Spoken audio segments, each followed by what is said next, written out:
Have you been doing stretches like the knee hug, child's pose, or sciatic nerve flossing, hoping to fix your back pain or sciatica? And they feel good in the moment, right? But what if I told you they're actually making things worse? And they're keeping you stuck in a cycle of pain and frustration. Well, today we're going to break down the 3 worst exercises for lower back pain and sciatica.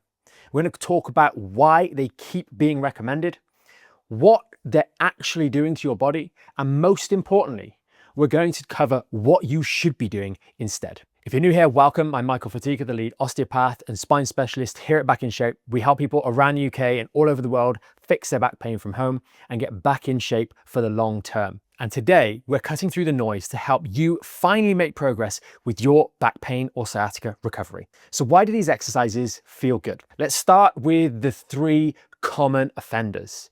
The knee hug, pulling the knees towards the chest, the child's pose, curling over forwards, and the sciatic nerve flossing to pull that nerve through. Now, these movements often feel nice, although not for everybody, especially if your back is feeling stiff, the muscles are in spasm. They give you a sense of doing something to provide release in the area, and they provide perhaps a temporary reduction in the nerve pressure by opening out the space on the back of the spine where those nerves come out.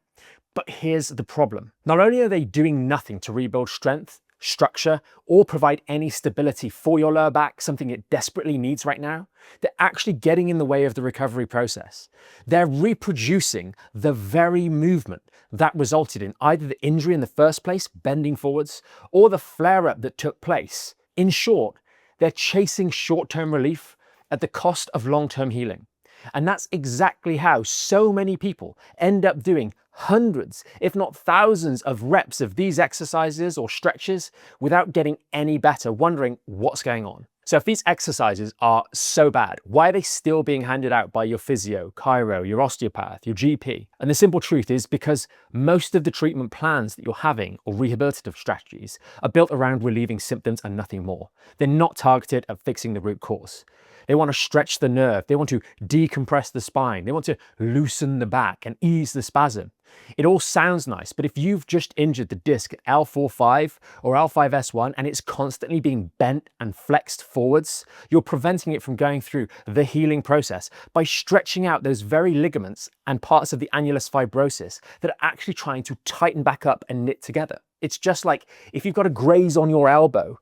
Sure, it feels stiff as you go to bend it, but if you persist, you'll be able to bend it all the way and pull the scab apart, and then it's going to start bleeding again. And this isn't too far from what's actually happening in your spine at the root cause of that injury. The only difference is the time scales and the rate of healing that takes place in the varying structures. The thing is, these professionals often mean well. They're trying to help. But if there's no clear framework for what recovery is actually going to look like, symptom chasing becomes the default strategy. So what's going to be the alternative? We break it down into 2 key components, plus 1 critical overarching foundation that ties everything together. Firstly, the relief work that supports healing rather than undermines it. Think of the towel decompression exercise and the bed decompression stretch. Targeted hip stretching whilst actually keeping a neutral spine, not rounding the lower back or twisting it. Icing or contrast bathing to reduce inflammation. These aren't gimmicky. They're actually supportive tools that are going to help calm down irritation in that lower back, reducing symptoms without actually compromising the integrity of the spine. We've put them together in a back pain relief routine that you can try out. Now there's a link down in the description so you can check that out after this particular video, but give it a try. These actually make sense. And we suggest this kind of relief work is done a couple of times a day to offset some of the stress and strain that you're going to build up through daily life and manage the symptoms in a way that supports the healing and recovery process. It does this either directly, such as through taking pressure literally off those discs, off the injured segment of the spine, as is the case with the towel decompression and the bed decompression exercises done gently, or it does this indirectly by improving the level of hip mobility and managing the congestion and inflammation in the lower back. Combined, these things help provide relief without undermining the healing process. Next, we have rebuilding health through targeted rehabilitation. This is where real change happens and is the essential. Using exercises like the core 5, that's the dead bug, marching bridge, squat, the hip hinge and the step up. You progressively build spine stability and strength, building resilience in the lower back and surrounding tissues. These exercises are structured, they are measurable, and they evolve as you improve, so you know that you're actually making progress. You're going from body weight to adding a little bit of load on your rehab, clear markers. The key benefits from these occur in 3 particular ways over time. Short term, we get an improvement in technique that literally makes you moving around in daily life safer. Medium term, we improve the muscles of that region, making us more resilient to things that are going to flare us up. And long term, we actually make structural changes within the tissues of the spine, the discs themselves, improving resilience in that injured section of the back. Not just protection from the muscles, but actually rebuilding the resilience of the spine itself, its ability to bear load. And you can check out more details on why we chose these specific 5 exercises on the podcast episode titled Core 5, which is also going to be linked down in the description. The final part, education. Helping you understand your spine, how it works, how it fits into daily life. This is the missing piece of the puzzle for so many people.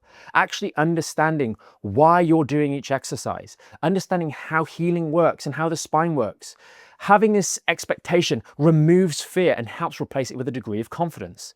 This also imparts the wisdom necessary to start evaluating your daily life, literally the 16 hours a day, every single day when you're not actually doing your rehab. This is a huge amount of time.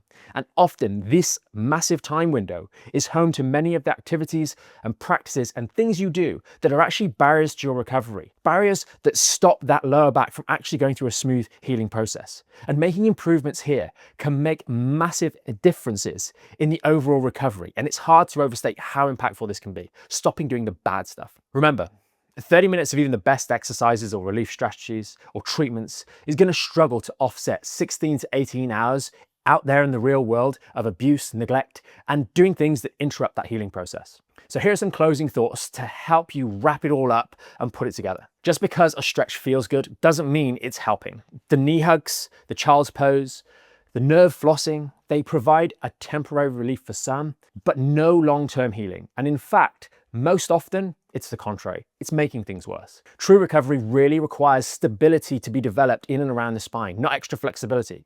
And supportive relief work that's combined with proper structured rehabilitation is by far and away the fastest and most efficient pathway to real change. And education provides that bridge, building confidence out of frustration. So if you made it this far through the video, thanks so much for watching us. If you did find it helpful, and it cleared some things up, consider sharing this video with someone else who's stuck doing the same old things over and over again. Knee hugs, child's pose, the list goes on. For those of you that didn't know, you can explore the many playlists that are on our profile page on the YouTube channel. On low back pain, sciatica, there are some great exercise tutorials there. And if you need more guidance, the masterclass video on the channel homepage is an absolutely great starting point to go through both theory and practical content to really help you. And we'll see you in the next video. Thanks for watching.